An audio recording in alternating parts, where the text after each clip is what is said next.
It's hello from Ellough here today as we return to Club 100, and welcome back to the channel. I've been waiting to say hello from Ellough for a long time, but we're here at Ellough Park for round 4 of the Club 100 Sprint Championship, which is technically round 3 because Wilton Mill has been pushed further late into the year, and it's actually my second round of the year because I missed GYG a few weeks ago. Yeah, Ellough Park is really far away from me. It's in a weird part of the country in Suffolk where it just feels like nobody's local to this track, yeah, it's took me about 5 hours to get here. But I'm really looking forward to trying out a new track for the first time, especially in Club 100 karts. That should be a lot of fun. I haven't really done any practice, so it's going to be one of those really weird videos where I'm literally going to get 4 laps to do some sights of the track and work out how it even works, and then straight into heat 1. So yeah, it's going to be really interesting because of that. I think, doing it without any practice is just a great challenge, to see how fast I can really get to speed with the track, It's just not a local track to me, so it's really hard to get down and ever practice a sort of track. But I'm just really excited, to be competing Club 100. So we'll see how it goes. But yeah, let's get straight into the video then. There is a live stream, so thank you to Alpha Live Productions for the footage. Don't know how much of it I include. I think I just threw the whole thing in for my last video, but we'll see how this one goes. But yeah, here we go, Club 100, round 4 of the 2024 season, and here is heat 1. Chris, hello. How are you? I'm really good, thank you. How are you? I'm all right, thank you, on this fine day at Ellough Park. Talk us. I don't think we've spoken to you on a broadcast this year. 2024, how's it been going for you? Yeah, it's been good. I've had a lot of events, so I've been karting all over Europe. Basically, I've just finished with the German Indoor Karting Championships and the Belgium National Championship, and I'm here at Club 100 thanks to a prize I won with Team Sport last season at the BIKC. So I want to say thank you to Team Sport for helping support me being here today at Club 100. Yeah, absolutely. So, have you raced much at Ellough Park before? No, I've never been. I'm from South Wales, so it's a 5-hour drive. I just travelled down with Ben, I think you just spoke to, and I'm here today. I'm not doing the test, so I'm just going to see how today goes. Who knows? Maybe aiming for the A final, but I'll be satisfied with the B final. Probably not the C final. So that's the aim. Yeah, well, you enjoy yourself, man. Good to see you here. In the comms position. Hey, I try. It's been a really good day of racing so far. Let's see what our lightweights have got in store. Rana Menon will lead them away. Eric Mignon is alongside. Away we go for heat number 1 of 12. And it's a good start from the pole side of the grid. Dan Seeger looking to push up into second place in that number 6 car, and I think has got the job done. In fact, Mignon's got to be careful here because I think he's been hung out to dry slightly and he might lose further positions through the 2 sweeping right-handers now, and indeed he has. That looks to me like Seeger and Kirkham to the front. Indeed, thank you. With Menon in third. Yep, 6 leads 5, so Dan Seeger maintains position, but Harrison Kirkham follows him through into second place as they round the hairpin at the bottom for the first time. A little bit of a gap then. You got your pole sitter in third, so he won't be too disappointed by that, although he probably would have hoped to hang on for a lap or 2. Your order then as they come round for the first time. First position is, as we mentioned, Mr. Harrison Kirkham, Dan Seeger in second. Chris Ball has got the better of Rana Menon in the second half of that lap. Nick Lacas is in 5th, Yudi Menon in 6th. Ed Barr's championship contender is down in 7th. Here we go then. So Kirkham and Seeger already having a bit of a breakaway at the front. Working together here quite well as Chris Ball absorbs this pressure from behind. Ed Barr's trying to get up through the order as well. It looks like they're having a bit of a battle down there at the hairpin now. And yes, Lewis Marchant is at the head of this battle group, and that looks to me like Philip Babulal getting the better of Christian Lehner and Keaton Ford. Yeah, really good start from Lewis Marchant. He's picked up 3 or 4 places there on that first lap. You'll be happy with that as Ed Barrs tries to follow, or rather thinks better of it, as the 13 of Rana Menon goes at the inside of Nick Lacas. Or tries to. Indeed, Rana Men on side by side with Ed Bars now, who will have the inside line through the little kink here at 4 and down the inside at 5. And that's Ed Bars up into 5th place. Now we'll try and get by on Nick Lacasas, who himself is chasing Chris Ball. And there is a move from Lacasas into the hook at pit entry. Have the inside line for the next hairpin. And Ed Bars might try and follow through as well. In fact, Ed Bars, yeah, has indeed followed through. Lacasas is up to 3rd, but is it for very long? Because Ed Bars has got great drive there onto the start-finish straight. We'll try and hook back up into the slipstream. Hold station for now. It's Kirkham and Seeger out front.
Again, same kind of pace really, a 59 last time round from Harrison Kirkham and a 51 dead from Dan Seeger. That's not enough of a deficit for Ed Bars to be catching up to these guys with just 2 minutes remaining of this one. Good little battle back here. It's Christian Lehner battling away with, with several people actually. UD Menon, Keaton Ford still in that pack as well. Bit of a gap now out in front, a little bit of breathing space for Harrison Kirkham, who seems to put 2 or 3 kart lengths between himself and Dan Seeger. He'll hope to keep it that way as we move into the latter stages of this one. Certainly will. Into the hairpin then at turn 5. Corner exit. Drivers are allowed to take a few liberties with the runoff on that one. Then through this fastly sweeping left-hander, through the right-hander, difficult braking zone into the hook. As you crest over the hill, the car goes light at precisely the point you want reliable grip and turn in. And then heading to this hairpin at Paddock, ahead of this final left-hand corner. I say final corner, officially the last corner is the right-hand kink of this start-finish straight to finish the lap. That was a good look over the shoulder, that wasn't it, for Harrison Kirk? I think he was looking beyond Dan Seeger to see exactly what the situation was. And I'm not sure he would have seen Ed Bars, to be honest, because he...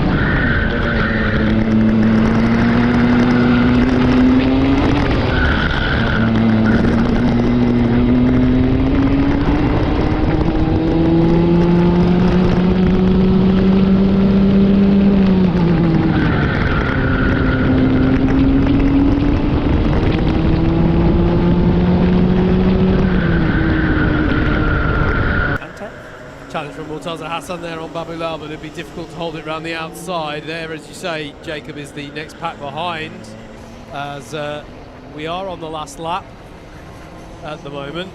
So Harrison Kirkham, just see out my window that he's got enough gap to Dan Seeger to just hold him at arm's length, coming around the paddock hairpin now. Yep, There good is drive Ed start of the Barnes. day for Harrison Kirkham. Dan Seeger should be happy with that as well. Around they come, over the start finish line, and Harrison Kirkham wins our first heat of the day for lightweights. Brilliant drive from Kirkham, absorbed the pressure from Dan Seeger, and Ed Barnes try as he might. He did get the fastest lap in the end on that one, but it wasn't enough to reel them in.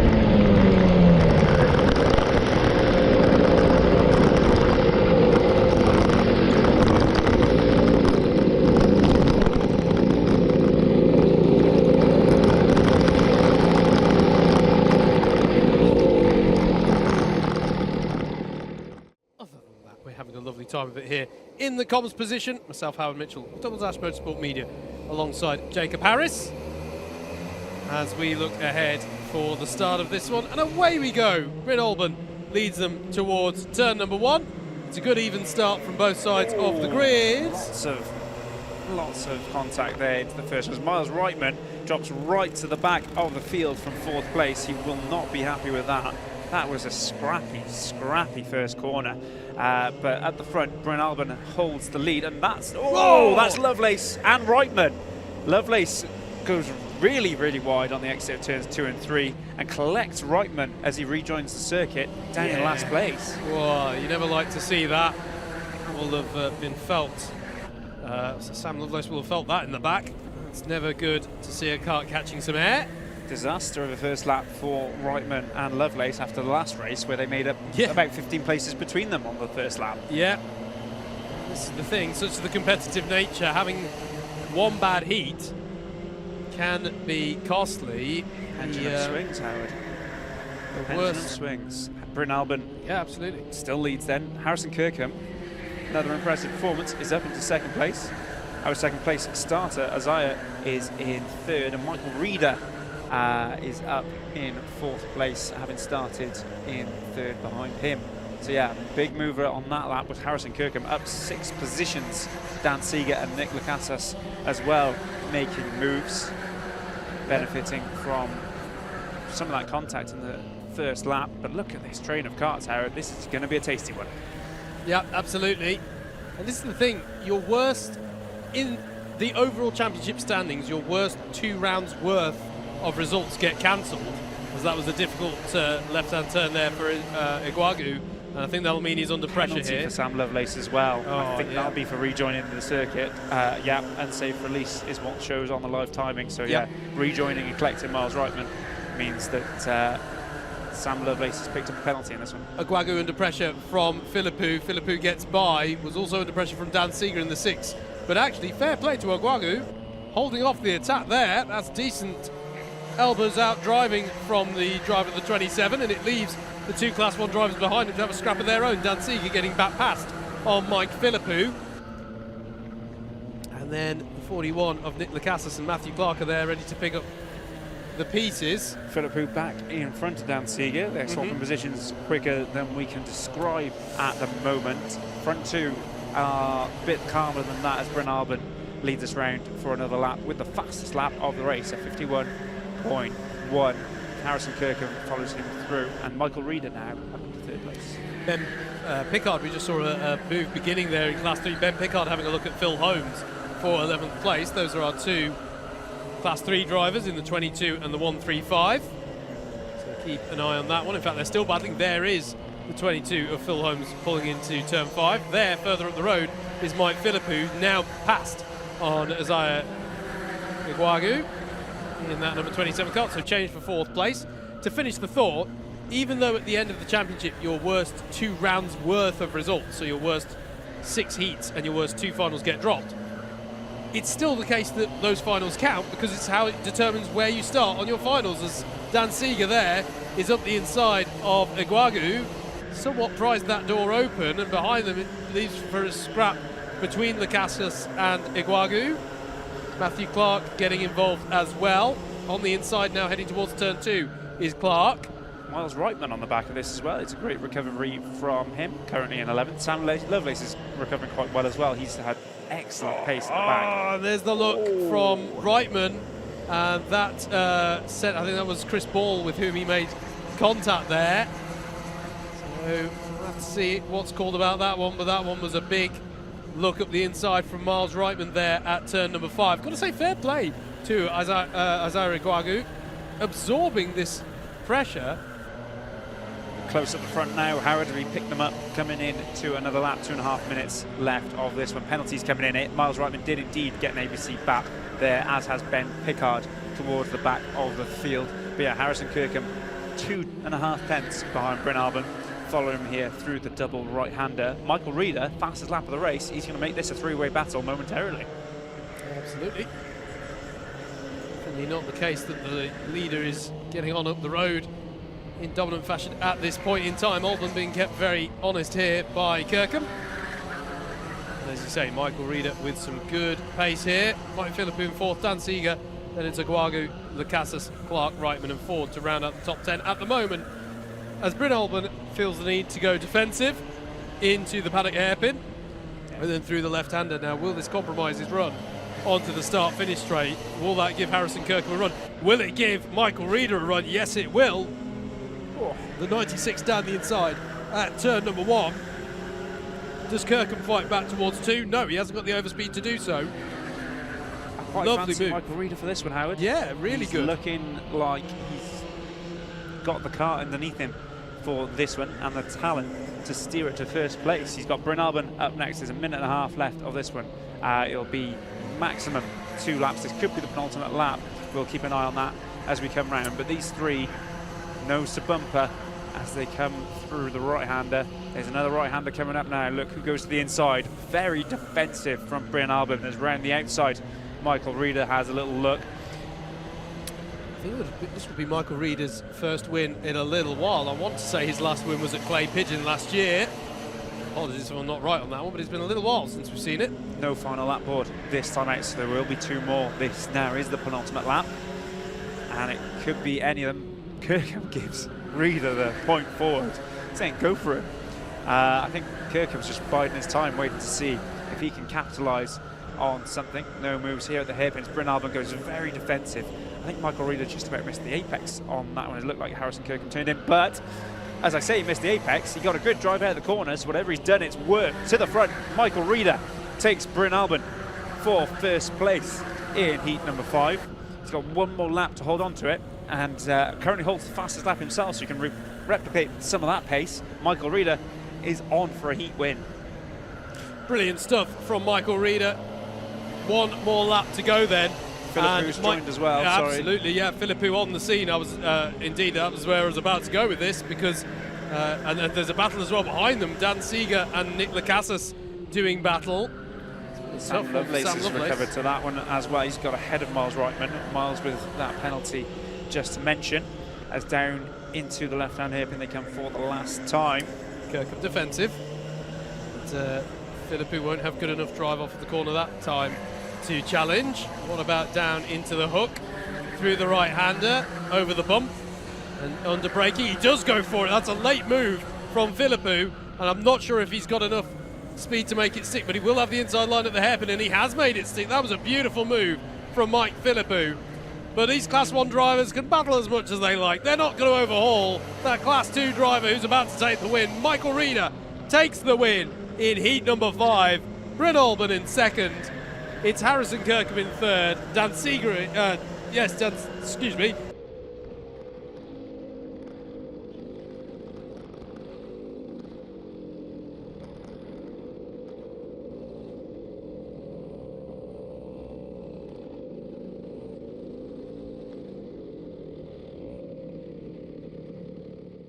Elliot Alt in the pace car will move to one side, and we will see Keaton Ford lead the pack away, hopefully staying ahead of Chris Bell. Away they go then, green smiley face on the board, and indeed Keaton Ford does get away rather decently to the inside of this one and maintains the lead. Bit of pressure there for Chris Ball as they come into the double right-hander. Yusuf's gone right to the outside of there. He's not going to be happy with that as he scraps for position with those other Class 1s that started towards the back of this one. Still at the front, Keaton Ford maintains position. Our front row is as you were with Chris Ball in second round. Left-hand kink and the subsequent right-hand kink. They go.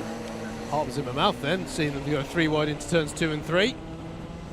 But all came good, as that is Jack O'Neill up the inside of Matthew Clark, I believe that was, at the paddock hairpin. Taza Hassan getting involved there as well. So around they come to complete lap 1 then. As we said, Keaton Ford and Chris Ball, your front rows, have maintained. Jack O'Neill's got himself up a place into 3rd, and up 2 is Murtaza Hassan. Through the come, it's a bit of a hand signal from Yusuf there. Clearly not happy with something as he's down in 10th place currently. Tightly packed group as Yusuf makes a move. Oh, and out the way go the tyres. That's Joe Craddock who's been put into those. Remains to be seen if there'll be any penalties as Yusuf goes for another move at a hairpin. I think we just cut away from there. Back to the front though, we have got number 97 of Murtaza Hassan sticking with him, and to the front comes Chris Ball. Good move from Chris Ball. Nice. Gets himself on the inside and takes the lead from Keaton Ford, who's now in second place, although under extreme pressure from Jack O'Neill and Murtaza Hassan. Number 12 of Matthew Clark is involved in this as well. Kirkham's making a bit of progress up the field as well. Jack O'Neill up to second place to the inside of that one, and can he go first down into the hairpin? There's a wave there. I'm not sure if that was a yellow flag. Yeah, it would have been for the repairing of the tyre barrier. As we got a spinner. Oh, and it's Harrison big Kirkham. name. It's Harrison Kirkham. Yeah. Not quite sure what happened there. It's hit into the barriers, I'm told, by a helper here in the studio. So not a great heat for Harrison Kirkham. He wasn't pushed into the barriers by a helper in the studio. To the front goes Jack O'Neill. No, apologies for my turn of phrase there, but yes, Jack O'Neill to the front of this one. Harrison Kirkham pushed to the barriers by one of the carts out on circuit. Murtaza Hassan up into 3rd as well there. Keaton Ford drops down into 4th. Yeah, we'll keep an eye on any penalties that might come in relation to that, if that observation is correct on what happened to Harrison Kirkham. But as you say, Jacob, great move from Jack O'Neill to get to the head of the field, as there's a look from Yusuf bin Sahel, I think, on Hayden Lowe as they came into the hairpin at turn number 5. Jack O'Neill has a penalty, unseen by us initially, but he's got a forcing the driver wide, which means he did not leave the driver racing room as he overtook them. Not quite sure which overtake manoeuvre that would be called for, as Yusuf goes to the inside there of the 36. Is that, or is that was Keaton Ford, is that? Good move from Yusuf up the inside of the right-hander. Yusuf now into 4th place. He started that lap in 7th, so a real mover and shaker there. He's after Jack O'Neill, who with that penalty will not be able to win this one. Forcing driver wide penalty is a couple of laps old, so I wonder, Jacob, if it, did you say it was Joe Craddock made contact with the tyres? I wonder if the call there was, yes. Did that involve? Oh, up the Jack inside O'Neill? goes Yusuf for another one. Up the inside of Murtaza Hassan. He'll have Chris Ball in his sights next. Yusuf, a man on a mission here. Jack O'Neill out in front with that penalty. It means this battle now that we see on our screens is the battle for the lead of this one. Yusuf's got a great drive off that corner and just slides up the inside. He really does have the car underneath him, gives the point forward to catch up with Jack O'Neill. I don't think Yusuf knows he doesn't need to catch up with Jack O'Neill. He's currently in the net lead of this one as we come to 2.5 minutes remaining. Yeah, absolutely. Forcing the driver wide penalty for Jack O'Neill means he cannot win this one. Off the top of my head, I think it's 2 positions he'll be docked for that one, if I remember my penalties correctly. Ben Lambeth not having the greatest of times as well in this one. He's down in 12th, just a couple of places ahead of Harrison Kirkham, we saw have that issue. Yusuf is flying here. He's a 3/10 quicker than Jack O'Neill on that last lap, and I think he's going to fancy beating him on circuit here, Howard, as he did yesterday in the sprint 60. I'm going to correct myself, it's 4 positions, sorry, for a forcing driver wide, so that's a costly one there for Jack O'Neill. Chris Ball and Murtaza Hassan then in screen are net 2nd and 3rd.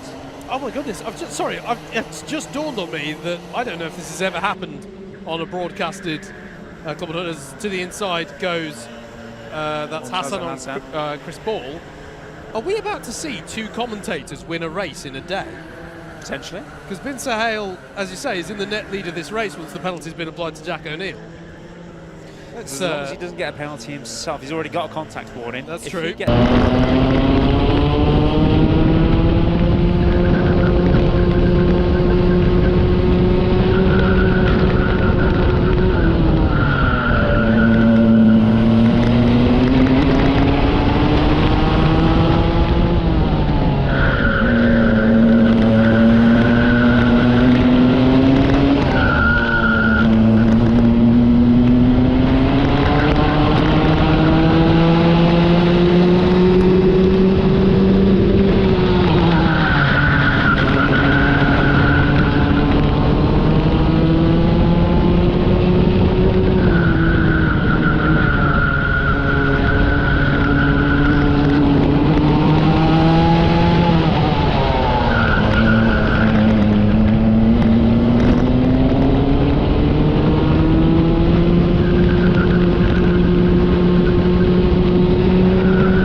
Oh, I see. Oh, that's clever. I like that. Yusuf Bin Sahel looks to the inside of turn 2. Maybe he didn't get the message. I don't know.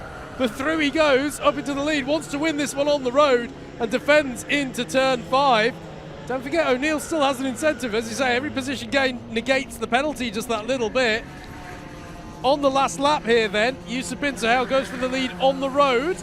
Jack O'Neill comes back at him, and Yusuf isn't going to fight it too hard. He knows what the situation is, I think. Into the paddock hairpin they come. It's been a good old battle though, even with the communication between them. And out of the final corner, it is actually going to be a drag to the line. Jack O'Neill will win on the road, but Yusuf Bin Sahel takes the win in heat number 10 with...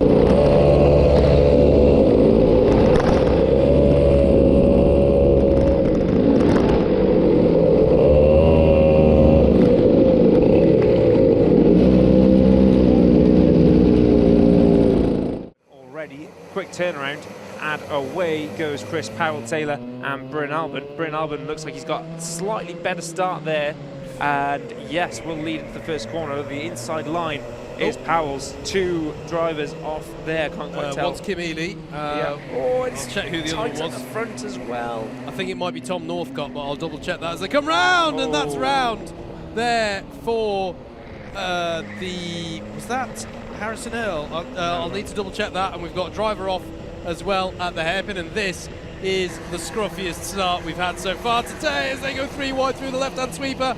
Goodness gracious me, and they're still going to be 3 wide here. Are they all aware that they're 3 wide going into the right-hand sweeper there? 4 positions gain. I have to say, by the way, the start has been called good, so no full start. And it's only the top 4 who will get promoted at the end of this one, and yes, that is a piece that we should cover. By getting the promotion here, Ben Pickard has cemented himself as the top finisher today for Class 3, and just before there's any more racing action, that means that your podium in Class 3 will be Ben Pickard with the win, Ricky Goodwin in second, and James Browning is your 3rd highest Class 3 runner from today. So well done to all of them.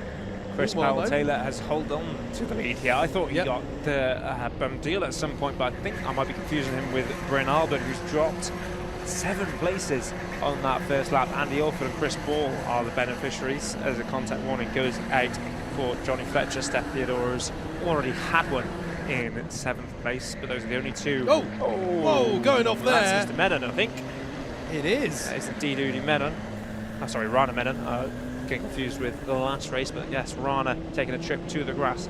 Good lead then for Chris Powell-Taylor. Andy Orford quite comfortable in 2nd place as well. Chris Ball now makes his way with that pink helmet to the lead of the chasing pack, although he's got pressure which he fends off from the number 83 of Johnny Fletcher. So, I just want to cover drivers who have had some form of drama in this one.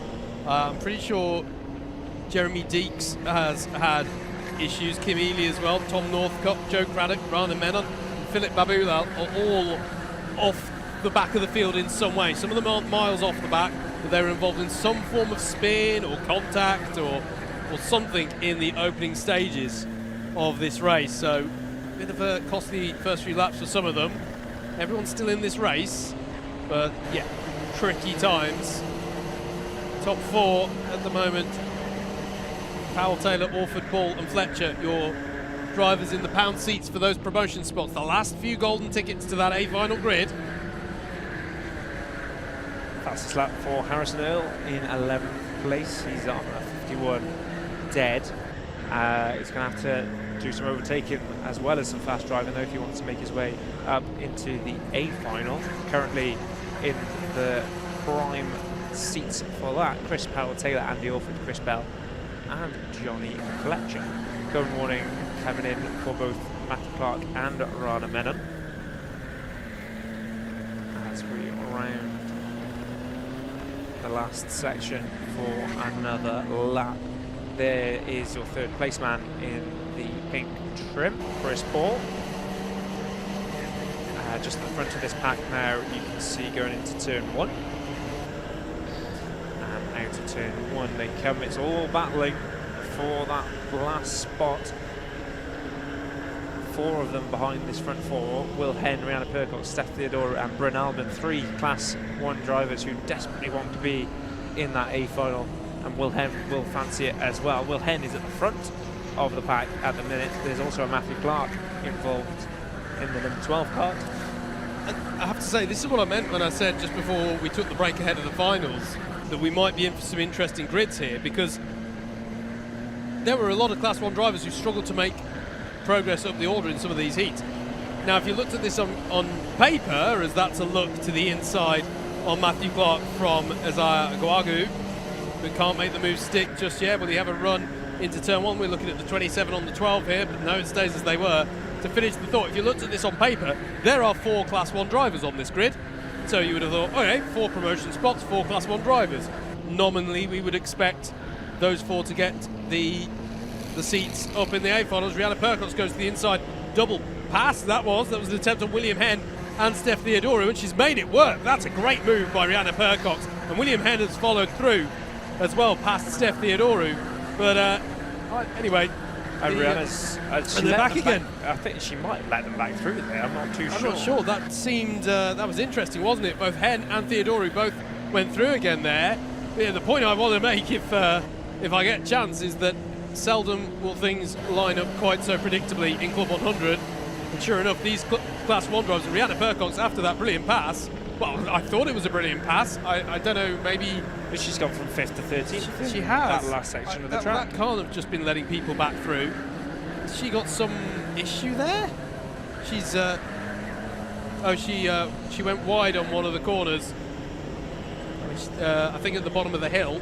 Uncharacteristic mistake, I would say. Yeah. That puts Will Henn in 5th position at the wall, as Rihanna gets a little bit in the walls there as well. That's Sam Morris, I think, coming across the front of her Kart. Needs to regain the momentum here, does Rihanna, in this situation. Half the race still to go, and that's almost a full sprint length. Sprint heat, I should say. Quick shout for RC1 winner Ben Pickard. He's up to 15th in this one, Howard, which is not bad at all from the front of the C final. Well, he can just enjoy this one, can Ben Pickard. He's won his class for the day. And that's just how many points can he bag in that position. Bryn Albin has a look there at William Henn, and that's because Steph Theodorou's got by on William Henn. That's a change for 5th place. Should mention, by the way, bump and pass penalties. There's bump and pass penalty there for Rihanna Percox comes in, as I'm saying it, and there's been 2 of them for Isaiah Aguagu. So I think that's 8 positions that Aguagu will be docked at the end.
Jacob. Harrison Earl challenging Matthew Clark here, and ahead of them, Bryn Olban pulling alongside William Henn and finally getting through.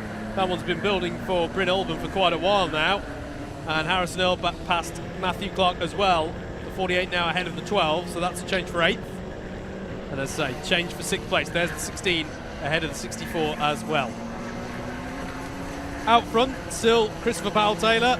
2.3 seconds to the good over Andy Orford. Chris Ball is in 3rd place. That gap for 2nd and 3rd actually is quite close. So that might be one for us to watch towards the end there. And actually, to be fair, Johnny Fletcher's catching up as well. So 2nd, 3rd and 4th, here they are on your screen. Getting a little closer now. There is Steph Theodoru, who, he's close but not quite close enough. We're on the penultimate lap now, and it's hard to see unless penalties are forthcoming amongst the top 4, as Rihanna Percox is battling away with Iguagu, that was through turn 1, but Eric Mignon has got by up into 10th place on the previous lap. I think you'd hope for Andy Orford, Chris Ball and Johnny Fletcher, they'll have the knowledge that they're going up through the A final. They'll be able to see Chris Powell-Taylor too far ahead to claim the trophy for the win. They'll see Steph, they might not even be able to see Steph Theodora so far behind. If I was in their situation, which I was back at GYG, I'd just hold station. I think take it to the A final and make your overtakes there, really. That's what they should be doing. Yeah, absolutely. Fastest lap of the race from Bryn Olban in his pursuit of Steph Theodoru. 7/10 of a second, the gap between them as they come into the last lap. If you can catch him, they may as well have the battle, because they're not going to be able to catch up to these 3 here who occupy positions 2nd through 4th. And Christopher Powell-Taylor is, well, there he is, 2.8 seconds up the road. Don't think, as you say, Jacob, anyone out 2nd, 3rd and 4th is going to do anything too dramatic here, because they know what's on the line.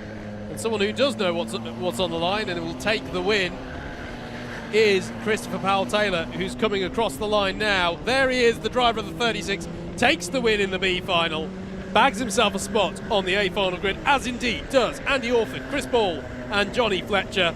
Steph Theodoru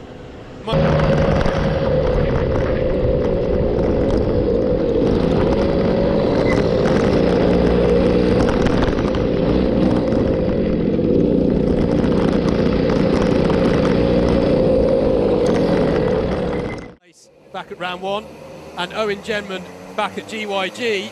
We're ready though for 12 minutes of racing to decide our round winner, Yusuf Bin Sahel leads them away. Even start from both sides of the grid. Ed Bars is going to keep his foot in it round turn number 1 as Yusuf Bin Sahel cuts to the inside in defence. But Jack O'Neill has got through on Ed Bars up into 2nd place as they stream through turns 2 and 3 for the first time. Oh, and that's a big hit onto the tyres, or into the tails. It was indeed Ben Lambeth in the 81 as Greg Smith goes off in avoidance on the exit of the hairpin, but rejoins safely enough, it seemed to me, streaming through the left hand and right hand sweepers in the mid-track here, mid-sector I should say. But it's a good start at the moment for Bin Sahel. It's Bin Sahel, O'Neill and up into 3rd place there as Ed Bars is having to do battle. It's definitely not Ed Bars because he's battling away over 4th place there. It is Lewis Marchant who has got up into 3rd place in that 31 car. Bin Sahel, O'Neill, Marchant, then it's Ed Bars, Harrison Kirkham and Dante Dillon in this 2nd pack of karts, as we've got a yellow flag there, I imagine, for the tyres being replaced after the contact from the 81. And I'm just looking for anyone else who's had a few dramas on that first lap. Chris Ball's had a tough time of it, and Nick Lacasas dropped well down the order as well in the 41. Indeed. I'm just wondering. I'm now just trying to see Ben Lambeth on time. Yes, he is. He's in 18th place after that contact with the tyres. Yeah, there he is, wedged in between Lovelace and Reitman. Coming around then to start lap number 3. Not a massive lead for Yusuf. He's got Jack O'Neill in close company. Lewis Marchant continues his absolutely stellar day in 3rd place, but he's soon going to be looking over his shoulder at the likes of Ed Bars, Harrison Kirkham, Dante Dillon and Dan Seeger, who will be with him momentarily. Then there's a bit of gap back to Greg Smith, Andrew William in 8th and 9th But a tight spread so far at the front. I think they've all settled down and understand that it's a 12-minute race. No massive lunges going into the hairpin, despite how close they all are. I've just realised as well we're a few minutes into the A final now, but I would like to say, by the way, not all starts were wholly clean, but no false starts today in Club 100 senior sprints. Impressive. So not too bad. Not We've got too a bad. track limit warning for Greg Smith, and our B final winner, Chris Powell-Taylor, had a spinning under yellows penalty, which is less than ideal. Ed Barr's there in 4th place with the fastest lap. I did say he'd be putting Lewis Marchant under pressure at some point. Looks like that will be sooner rather than later. Lapping at 50.7. Very impressive lap time from Ed. He's got the pace for this one. He just needs the race management. Yeah, Ed Barr's trying to get back involved in this fight at the front, and well, he basically has. He's caught up onto the back. He's brought some friends along as well. Harrison Kirkham and Dante Dillon really not too far off the back of this pack at the moment, though. You've got to say, Yusuf is controlling this one very well. He's got up a little bit of a lead. Yeah. 2 kart lengths. Keeping Jack O'Neill at arm's length here. They seem to be quicker in different parts of the track, Howard. Yes, that's a good observation. I think Yusuf, through the middle part of the circuit we're coming into now, breaks away a little bit. I think his speed is on this straight here, and certainly down the start-finish straight, whereas Jack O'Neill seems to have the kart for the corners. Be interesting to see how that one develops as we go through. Ed Barr's now very close to eyeing up 3rd place. It'll be interesting to see how long he holds station and whether or not he thinks that that lead 2 are worth keeping firmly in his sights with no karts in between. Yes, you see them coming across the start finish there. A little look over the shoulder for Lewis Marchant, who in terms of Class 2, Howard, is quite comfortable. Greg Smith is his next challenger, back in 8th, but he can afford to lose a position or 2 here. Yeah, absolutely. Some kind of drama for Michael Reeder out there. He's dropped down quite a few positions there to 23rd, and he's gained a contact warning. So too has Ben Lambeth, who appears to be having quite a dramatic A final, it has to be said, as Ed Barr's now really challenging Lewis Marchant. But yeah, shout out to Lewis, and indeed Greg Smith has had a great day's driving as well. We've seen some really strong performances from our Class 2s. Murtaza Hassan as well in the top 10 right now, is 3rd, or stands to be in 3rd on that Class 2 podium at the moment. So as he gets a cone warning as I say that. Don't focus on that, let's focus on the fact that he's running 3rd at the moment, as Ed Barrs gets great run off of the final corner there of lap number 6, and he's going to pull alongside Lewis Marchant up the inside here at turn number 1, and that's job done for Ed Barrs, up into 3rd place, up into the provisional podium positions, and he gives the signal to Marchant, which I think will be heeded at this stage in the race, to say we've lost a bit of time, let's try and work together to get onto terms with Bin Sahel and O'Neill up front. Marchant looking around and see only red plates. He is firmly the lead Class 2 in this one, and Ed Barrs is the fastest man on track in this race, so taking his toe back up to the front would be well advised at this point. Jack O'Neill still keeping Yusuf very honest, the gap 3/10 at the front. It's kart length or 2 at all times. Let's see what kind of pace Ed Barrs has got now as he carries on his charge of 50.6 on that last lap. The pace at the front of this one is absolutely astonishing. But Ed takes 2/10 out to Jack O'Neill on that one. He will soon make this a three-way battle for the lead. Halfway through as well, only 5.5 minutes left. Still plenty of racing, Howard. Yeah, absolutely. Absolutely. It's a hail at the moment. He's had a good first half, en route to what might be his first finals win here, and that's a hit from Marchant on the tyres on the exit of the hook. And that's going to be interesting to see how that one's interpreted. I can't remember if he already had a cone warning. What it has done, nonetheless, is deter his momentum, and that's going to allow Dante Dillon in the number 2 car to pull alongside here and go for the move up into 5th place. It's already allowed Harrison Kirkham through in the number 5. So in 3rd is the number 4, in 4th is the number 5.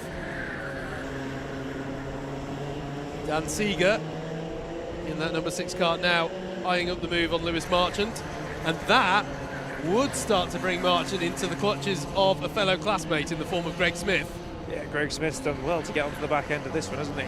I did say a minute or two ago that he was towards the back end. I think some clipped tyres there as well. They may well have changed position after that Lewis Marchant incident. But yes, Greg Smith eyeing up that top step of the C2 podium as well at this point. Not quite sure if he'll know. Yeah, he can probably see the front and see that there's all Class 1s in front of him. So we may have a bit of a dogfight in C2 towards the end of this race. 2/3 of the way through, 4 minutes to go. Yusuf's still fairly comfortable out the front. They are trading really quick lap times at the front. Ed Bars is slightly quicker than the two in front of him over the last 4 or 5 laps since he gained 3rd place. Catching is one thing, overtaking is another. He's got to overtake 2 of them here in order to get the win. Dante Dillon there, currently running in 5th place overall. Would love to join the back of that as well. Harrison Kirkham in 4th place is leading the charge to join the back of the lead trio. Let's see what the lap times are like as they come round again.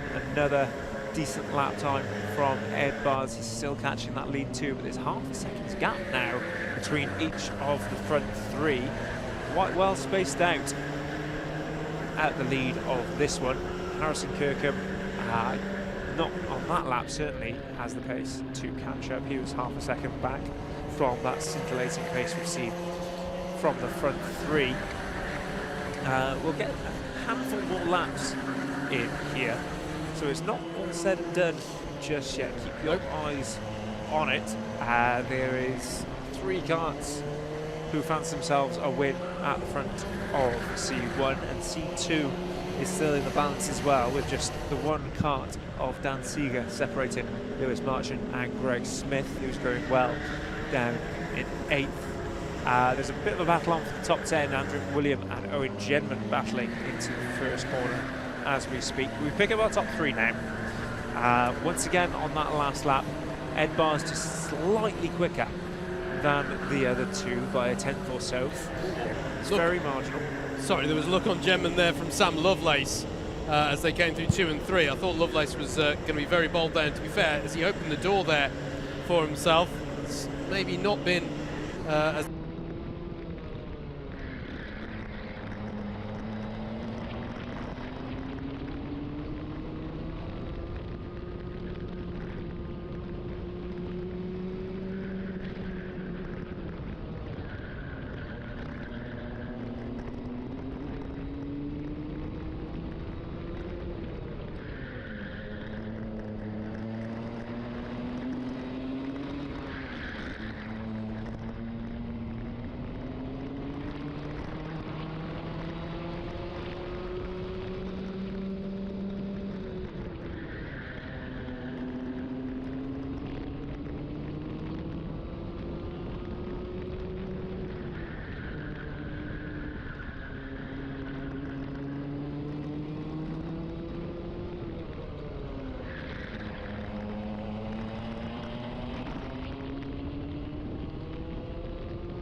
end of the event, and yeah, great fun.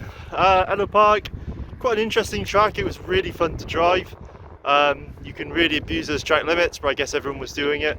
But yeah, we had a great first heat, you know, moving up to 4th, and then in the second heat I got taken out, which is really unfortunate. But you know, the driver, you know, he really did apologise afterwards, which, you know, massive respect for that.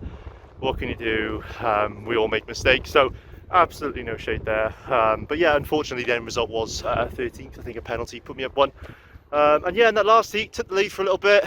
And yeah, I dropped a couple of positions and finished 3rd. So super sort of mixed set of results there. So, you know, I wanted to make the A final on merit really, but we had to do it through the B final. And the B final, yeah, it was pretty simple after lap 2, I would say.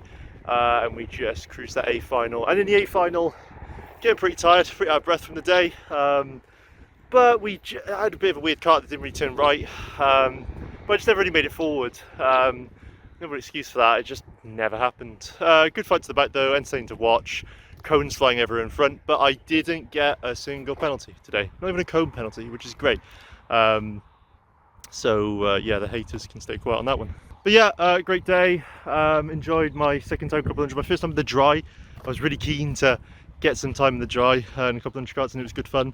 But yeah, onwards now. I think we've got SRK next, so yeah, I'll see you all in the next video. Thank you so much for watching, goodbye.